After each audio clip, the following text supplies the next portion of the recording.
Welcome to Facts TV News, where everything is true. 11 more men listed as wanted by Kingston West Police. The Kingston West Police have listed 11 men as wanted in connection with serious crimes committed in the division. They are Kieran Agnos, otherwise called Kadola or Dolo, whose last known address is Greenwich Park, Kingston 12. He is wanted for murder and shooting with intent. Marlon Keegan, whose last known address is Upper 2nd Street in Kingston. He is wanted for murder. Romain Wright, otherwise called Rumbar, whose last known address is Golden Heights in Denhamton, Kingston 14, and Glengoff in St. Catherine. He is wanted for murder. Anthony Matthews, otherwise called Little Man, whose last known address is Bond Street, Kingston 14. He is wanted for shooting with intent. A man known only as Teacher. He is wanted for shooting with intent. A man known only as Platinum or Juba. He is wanted for shooting with intent. A man known only as Elvis. He is wanted for murder. A man known only as Biggs. He is wanted for murder. A man known only as Enos. He is wanted for murder. A man known only as Jason. He is wanted for murder. A man known only as Prizzy. He is wanted for murder. They are asked to turn themselves into the Denhamton Police Station by 6 p.m. on Thursday, May 26. Anyone with information relating to the whereabouts of these wanted men can also contact the Denhamton Criminal Investigations Branch at 876-948-6443, Crime Stop at 311, or the nearest police station. Earlier yesterday, the Kingston West Police also listed 11 others as persons of interest. Update on Mobi's most wanted linked to murder of foreign national, other killings. The St. James Police have stated that more information has come to light since the capture of the division's most wanted criminal. Nikila Lewis, also known as Akilo or Kilo, was arrested by police during an intelligence-driven operation along the Reading Main Road on May 24, 2022. He is now facing gun-related charges in connection with multiple investigations.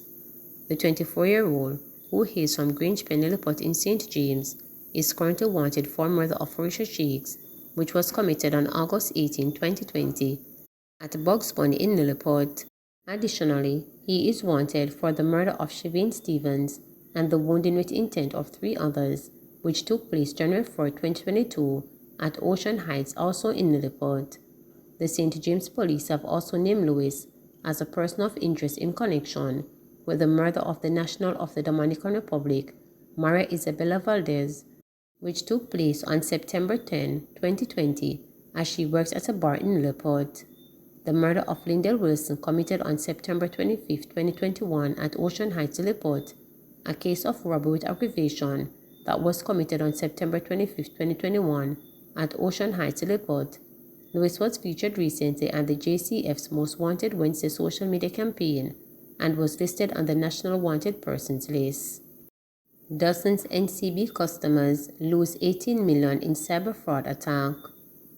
About 12 customers of the National Commercial Bank, Jamaica NCB, have lost approximately $18 million in a smishing and phishing fraud attack over the last 10 days. Dane Nicholson, NCB's manager, Special Investigations Fraud Prevention Unit, confirmed the development with reporters yesterday afternoon. He says the internal systems of the country's largest commercial bank are safe. Nicholson explains that customers are being asked to click on links sent via text or email disguised as NCBs. The scammers capture the personal information that the customers input. Victims reportedly get a follow-up phone call disguised as NCBs with requests for a token code that customers are required to input to access certain services. The scammers use the code to add themselves as beneficiaries on the customer's account, after which they transfer funds. Phishing is a cyber fraud in which scammers try to trick persons into clicking on a link that was emailed. Smishing is similar except that the link is sent as a text message. There is also phishing in which the fraudsters pretended that they are associated with a legitimate company and telephone persons seeking personal information. Channel to step down as NHT Chairman. Business Executive Lennox Channel is to step down as Chairman of the National Housing Trust NHT. His resignation will take effect on August 31. My increased professional obligations alongside personal commitments have prompted this decision, Chana told staff at the government entity in a memo yesterday morning. He added, I have seen substantial growth during the time that I have served the NHT, and I am confident that the organization will continue to grow. On Monday, Chana declined to comment when reporters questioned him on his resignation and about reports that Prime Minister Andrew Holness asked him to stay on for an additional 3 months. Chana was appointed in 2018, replacing Dr. Nigel Clark, the current finance minister. Chana's tenure coincided with an intensified public debate over the role of the state agency in providing affordable housing to Jamaicans through its low-interest mortgages. Just last week, Prime Minister Andrew Holness sparked controversy after seeing the agency, whose funds have been used by successful administration to plunge holes in budget, was a business and not a charity. The NHT is funded by a tax on incomes.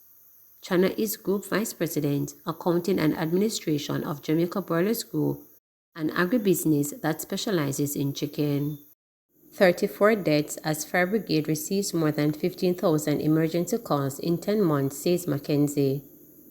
The Jamaica Fire Brigade received a total of 15,056 emergency calls during the period of April 2021 to February 2022. Of that number, 1,586 people were displaced because of fires, 77 people including 13 firefighters were injured, and 34 people died. This was disclosed on Wednesday by the Minister of Local Government and Rural Development Desmond Mackenzie during his contribution to the sectoral debate in the House of Representatives. Despite the JFB's hard work, I remain concerned about the number of fires that are occurring, many of which were entirely preventable. There is still much to be done to get our citizens to accept greater personal responsibility to prevent the death and devastation caused by fires, Mackenzie said. He reminded that on March 24, 2 young girls, 3-year-old Abigail Thompson and her sister, 4-year-old Kayla Thompson, perished in a house fire in Clarendon. A terrible record was also set through this tragedy, as these 2 precocious ones were the first fire-related deaths of 2022, Mackenzie noted.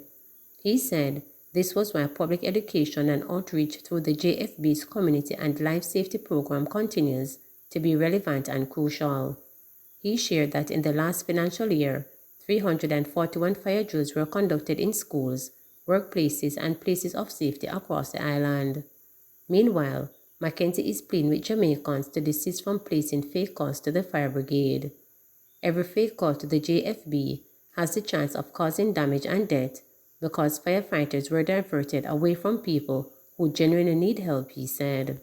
The minister noted that over the last 5 years, there has been a downward trend in the number of prank calls, which previously had a yearly average of 2,000. But he lamented that in 2021, there were 1,174 prank calls, a 5% increase over the 1,119 recorded in 2020. I am asking for greater responsibility, both at the personal level and also in the supervision of children, to sharply reduce the number of prank calls, Mackenzie pleaded. He also urged elected representatives at every level to advocate a culture of fire awareness and fire prevention. In the meantime, the local government minister shared that 894 fire hydrants were maintained and 295 repaired, while 6,024 buildings were inspected. I cannot overemphasize the point that fire safety is everybody's business. I also want to urge those who continue to make prank calls to the fire brigade to stop doing so, he added. Phillips labels PM's NHT remarks as rude and insensitive.